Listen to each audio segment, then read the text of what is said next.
대부분의 회사들은 보다 더 나은 무언가를 위해 태어났습니다. 그런데 이 목표가 100년 전이라면, 그리고 인간의 웰빙을 목표로 했다면 뭔가 다르게 느껴집니다.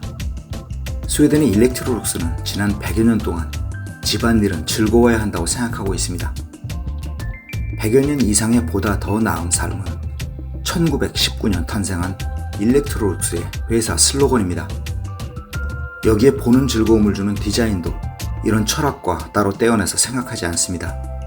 지난 100년 동안 말입니다. 북유럽의 디자인 문화는 어느 한 사람의 지위로 이루어진 것이 아니라 오랜 역사 속에서 그들의 사고와 문화가 행동으로 이어진 결과입니다. 그리고 디자인은 작은 일부일 뿐입니다. 20세기에 들어와서야 조금씩 알려진 북유럽 디자인은 호평을 받고 있지만 실제 북유럽 사람들은 그 반응에 대해서도 연연해하지 않습니다. 북유럽을 상징하는 환경 친화, 미니멀리즘, 기능주의 같은 가치들은 이미 1000년 전에도 존재했습니다. 북유럽 문화에 특정한 이름을 붙이는 시대가 오면서 비로소 흩어져 있던 문화의 조각들을 모은 느낌과 같습니다. 북유럽의 여러 제품들을 보면 우리들의 눈을 의심하게 만들 정도의 디자인을 발견하게 됩니다. 디자이너로서 이건 뭐지라는 궁금증이 생길 수밖에 없습니다. 그 이유에 관해 직접 디자이너에게 물어봐도 제가 기대한 답변은 들을 수 없었습니다. 그저 단순하게 자연의 아름다움을 느끼기 위해서라든지 때를 덜 묻게 하려고 같은 아주 단순한 대답말이 되돌아올 뿐이었습니다. 일렉트로룩스는 1919년 모터를 생산하던 일렉트로 메카니스카, 석유 램프를 생산하던 룩스 주식회사, 그리고 일렉트론이라는 가전 판매 회사의 통합으로 생겨납니다. 이 회사는 미국 회사인 산토 스타업사우거의 진공청소기를 계약 생산하기 위해 협력 관계를 유지하던 여러 회사들이 모여 만들어진 프로젝트 그룹이었습니다. 악셀 베너그레는 여행 중 발견한 진공청소기에 관심을 갖고 14kg에 이르는 무게, 고정식으로 운반이 불편했던 기존의 청소기를 보다 가볍고 편하게 만들어 가정에서도 쉽게 사용하도록 새로운 모델을 개발했습니다. 이렇게 탄생한 모델 V 진공청소기는 일렉트로룩스 회사의 주력 상품이 됩니다.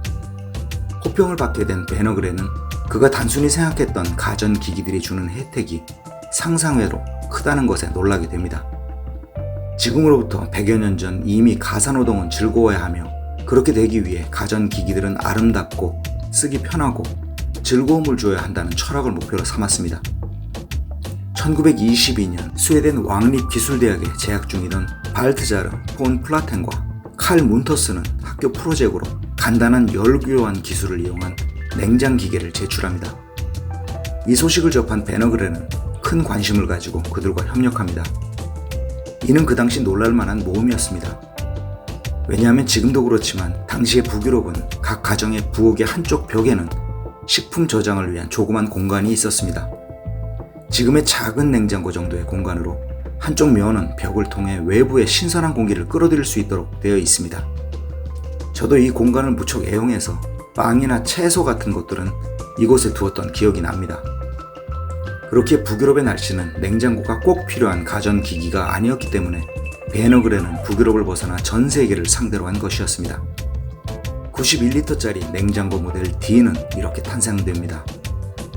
20세기 초 스칸디나비아 주의라고 불린 사회각계의 운동은 스칸디나비아의 예술에도 많은 영향을 미쳤으며 벽면 냉장고 M3, 화려한 색상과 둥근 모서리 디자인의 L300이 나왔습니다. 이후 일렉트로룩스는 단지 식품을 저장하는 냉장고만을 생산하는 것이 아니라 식품을 보관하고 요리를 준비하고 만들어내는 주방 시스템을 만들게 됩니다. 뒤이어 생산된 냉장고, 세탁기, 청소기들은 모두 시스템이라는 계획 안에서 만들어졌고 1960년대에는 마침내 그동안의 디자인을 종합한 퓨처 라인을 선보입니다. 일렉트로룩스는 창업 초기부터 많은 회사들과 협업을 진행한 회사였으며 시간이 흘러도 초기에 꿈꾸던 목표를 고수하려는 마음을 저는 항상 부러워합니다. 엄청난 성장에도 불구하고 베너그렌이 꿈꾸던 목표는 변하지 않습니다. 우리가 다른 사람을 만날 때 얼마를 벌고 어디에 사는가 같은 가치로 그 사람을 평가하지 않는 것처럼 가장 디자인이 아름다운 회사, 가장 환경을 먼저 생각했던 회사, 인간을 가장 중심에 둔 회사로 일렉트로룩스를 바라보고 싶습니다. 노르디쿠스 루크였습니다.